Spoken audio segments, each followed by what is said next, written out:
Imagine a guy who went from swinging an axe as a humble rail splitter to becoming one of America's most iconic presidents. His story isn't just about winning. It's a wild ride of sheer grit, grinding hard, and battling against insane odds. What was it about this dude who managed to unite a totally torn-apart nation and smash the chains of slavery? How did he carve his name into history books forever? His unbelievable journey isn't just a history lesson. It's a masterclass in bouncing back from epic fails and turning your wildest dreams into actual reality.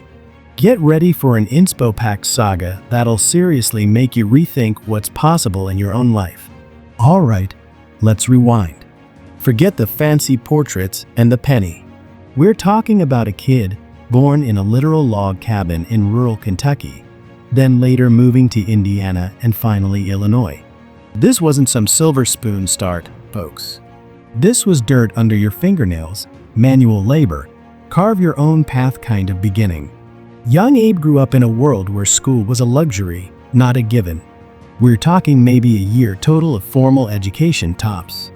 Most of his learning happened by firelight, devouring every book he could get his hands on. Aesop's fables, the Bible, even a basic LaText. This wasn't just reading. This was absorbing. He was self-made, a true OG of learning, teaching himself everything from grammar to geometry. This dude was basically the original learn in public advocate, just, with less internet and more dusty books. His dad, Thomas Lincoln, was a farmer and carpenter, a good, honest man, but definitely not one for intellectual pursuits. Their relationship was complicated. Thomas saw books as a distraction from honest work, while Abe saw them as his escape, his ladder to something more. This tension, this constant push and pull between expectation and ambition, really shaped him. He worked odd jobs, split logs for fences, hence the rail splitter nickname. Even tried his hand as a flatboat pilot on the Mississippi River. Talk about hustling. He saw the world, met all kinds of people, and soaked it all in. This wasn't just manual labor. It was his unofficial sociology degree. He was observing human nature, listening to stories, and building that deep empathy that would later define his leadership. Now, here's where it gets real. You think success happens overnight? Nah. Lincoln's early career was a masterclass in trying, failing, and trying again. He started a general store in New Salem, Illinois, with a friend. Spoiler alert, it went belly up. Like, seriously bankrupt. He spent years paying off those debts, earning him the nickname Honest Abe, because he always paid his dues, no matter how long it took. How many of us would stick with that level of financial struggle? Most would throw in the towel, but not Abe. He tried politics. Ran for the Illinois state legislature in 1832 and lost. But did he quit? Nope.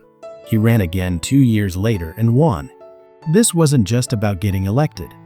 It was about learning the ropes, understanding how to navigate the messy world of policy and persuasion. During this time, he also taught himself law, passing the bar exam without ever attending law school. Think about that for a second. No law school. Just pure dedication and a relentless pursuit of knowledge. He became a successful circuit lawyer, writing from town to town, arguing cases, and building a reputation for his sharp mind and even sharper wit. But personal life wasn't always smooth sailing either. He fell in love with Anne Rutledge, but tragically, she passed away young.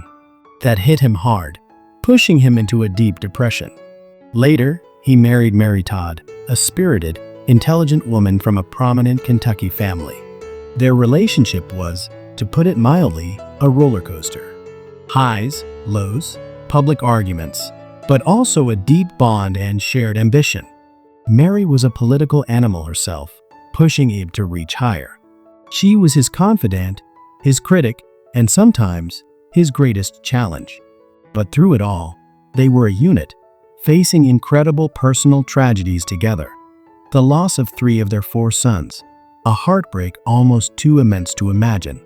As Lincoln's political career progressed, a dark cloud was growing over America: slavery. This wasn't just a political issue.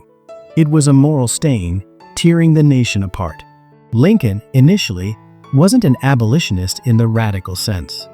He didn't advocate for immediate, nationwide emancipation, mainly because he didn't see a clear path for it without dissolving the Union. But he hated slavery. He saw it as a profound injustice, a violation of the very principles America was founded upon. He believed it was wrong, morally, ethically, and politically. His views sharpened as the country moved closer to civil war. In the 1850s, the debate over expanding slavery into new territories became a flashpoint. This led to the famous Lincoln-Douglas debates in 1858, a series of 7 intense face-offs against Stephen A. Douglas, a powerful Democratic senator. These weren't just political arguments. They were intellectual boxing matches, dissecting the very soul of America. Lincoln, the tall, unassuming lawyer from Illinois, went toe-to-toe with the nationally renowned Douglas. He might have lost that Senate race, but those debates put him on the national stage. People across the country started paying attention to this eloquent, principled voice from the West. He articulated the moral case against slavery with a clarity and power that resonated deeply. He wasn't just talking about policy. He was talking about humanity. In 1860, Lincoln ran for president. The country was a powder keg. Tensions between the North and South were at an all-time high. When he won, several Southern states immediately seceded from the Union, forming the Confederate States of America. This wasn't just a political disagreement. It was a breakup, and a violent one. The Civil War was inevitable. Imagine stepping into that role. The weight of a fracturing nation on your shoulders.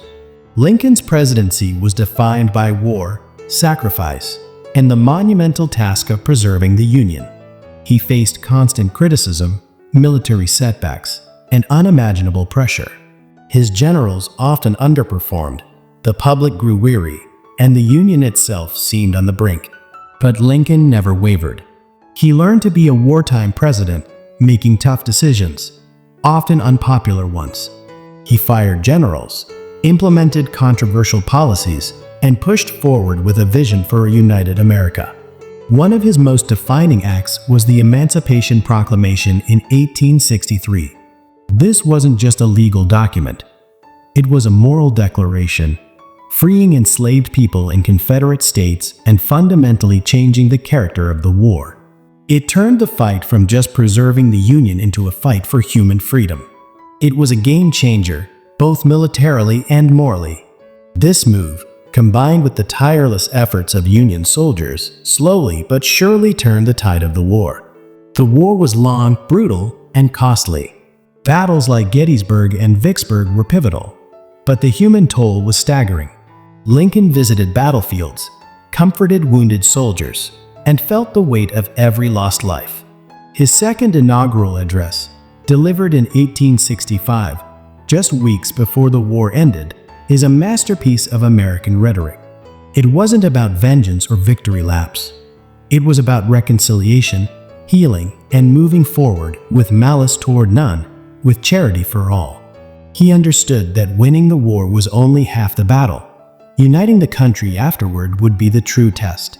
Finally, in April 1865, the Confederate General Robert E. Lee surrendered. The war was over. The Union was saved. Slavery was abolished. Lincoln had achieved the impossible. He had led the nation through its darkest hour, preserved its foundational principles, and redefined freedom for millions. But just 5 days after Lee's surrender, as the nation was celebrating peace, tragedy struck. Abraham Lincoln was assassinated by John Wilkes Booth at Ford's Theater. It was a devastating blow, robbing the country of its guiding hand at a crucial moment of healing and reconstruction. The man who had held the Union together paid the ultimate price. His death plunged the nation into mourning, reminding everyone of the profound sacrifices made for freedom and unity. So, why does Lincoln still resonate so deeply today? Why is he still considered one of the GOATs? It's not just because he won the war or freed the slaves. It's about his character, his empathy, his integrity, his ability to connect with everyday people, even while leading a nation through its greatest crisis. He faced crushing defeats, personal tragedies, and overwhelming odds, yet he never gave up on his vision for a more perfect union. Lincoln's story is a powerful reminder that where you start doesn't define where you end up. That resilience isn't just a buzzword, it's a superpower. That leadership isn't about having all the answers, but about having the courage to make tough decisions and stand by your convictions. He teaches us that even when everything feels like it's falling apart, hope and determination can light the way forward. His wisdom, his humanity, and his unwavering belief in the ideals of America continue to inspire generations. He truly was, and remains, an unbreakable spirit. You know, stories like Lincoln's aren't just history. They're blueprints. They show us what's possible when we tap into that same grit and determination. So, what challenges are you facing right now? What impossible situations are you trying to navigate? Think about Lincoln's journey. Think about his resilience. What can you take from his story and apply to your own life today? The lessons are timeless, and the inspiration is endless. If this deep dive into Lincoln's incredible life resonated with you, and you're hungry for more stories that challenge you and make you think, don't miss out on what's next. We're always uncovering hidden gems from history and exploring the journeys of people who truly changed the game. Stick around, because there's so much more to discover.